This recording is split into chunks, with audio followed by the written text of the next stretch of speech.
আসসালামু আলাইকুম। আমরা আসলাম মধ্য পাইকপাড়া আমাদের নাইম ভাইয়ের বাড়িতে। নাইম ভাই সুন্দরভাবে ভিয়েতনামি নারিকেল গাছ রোপণ করেছেন এখানে। সে দেখা যাচ্ছে, আমরা দেখছি ছোট গাছ দেখে আমরা হাতের নাগালে নিয়েছে, বাচ্চারাও ধরতে পারবে সেই গাছে নারিকেল ধরেছে। এটা হলো ভিয়েতনামি জাত। এই এই জাতের বৈশিষ্ট্য হলো ছোট খাটো জাতের নারিকেল এখানে। এটার আর নারিকেলটার ভিতরে ইয়াটা ছোট, বাকলটা একদম পাতল, আর ভিতরে পানি হয় বেশি এবং পানিটা খুবই সুস্বাদু এবং মিষ্টি। সেই নারিকেল গাছ দেখতে আসলাম। আরও অনেকগুলো গাছ, অন্যান্য গাছও আছে। তো আমরা আমাদের দেশে এখন ওই স্থানীয়, হ্যাঁ অনেক অনেক আছে, 20টা ছিল না, ওই পিছনেও আছে। হ্যাঁ এই যে পিছনেও আছে। হ্যাঁ হ্যাঁ, ওদিকে কি ওদিকে ওদিকে যে রুম টুম করে। হ্যাঁ হ্যাঁ, খরগোশ আছে। হ্যাঁ, শৌখিন মানুষ।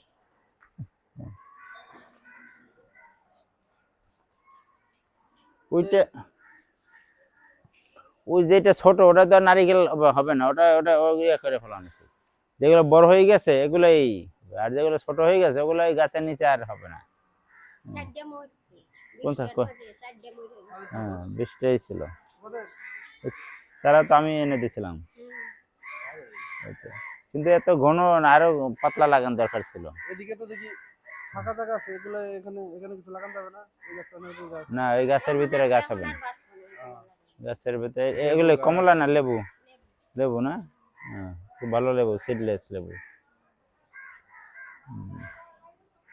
যাই হোক, এগুলো কাইটে ফেলায় না, জঙ্গলে তো গাছ খাবার খাই ফেলায়। না না, এইগুলো এই যে জঙ্গল আছে না, নারিকেল গাছ যে খাবার খাইয়ে এটা এটা ইয়ে হবে, এই জঙ্গলে তার খাবার খেয়ে ফেলতেছে, খাইলে গাছের খাবার ইয়েতে খেয়ে ফেলে, তাহলেই হবে না। অত দিয়ে কোনো এটা দেখে কোনটা?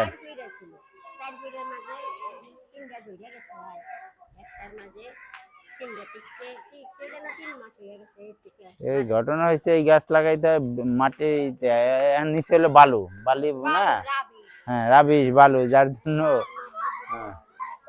এতে ওইটাই ধরছিল নারকেল। আচ্ছা আচ্ছা, দেখ তারপরও একটার পর আরেকটা লাগিয়ে দিল, রোজ পেতে কষ্ট। হ্যাঁ, কি খাইতে দেয়?